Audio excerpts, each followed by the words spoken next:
Always in motion, always recalibrating.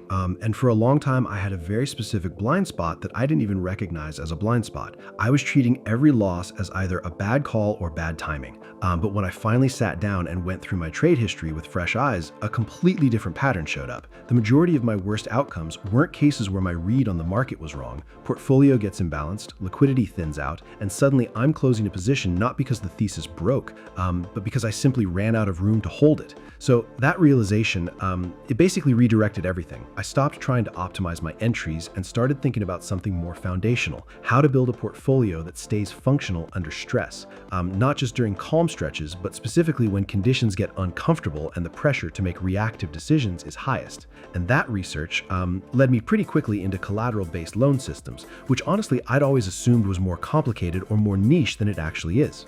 Once I broke it down properly, that assumption fell apart pretty fast. Say I'm holding BTC, done the research, sized it appropriately, and I'm thinking in terms of months. Then something shifts. Market gets choppy, a separate setup starts forming somewhere else, and I'm looking at a portfolio with zero available liquidity. Collateral loan just removes that hold to live from the equation.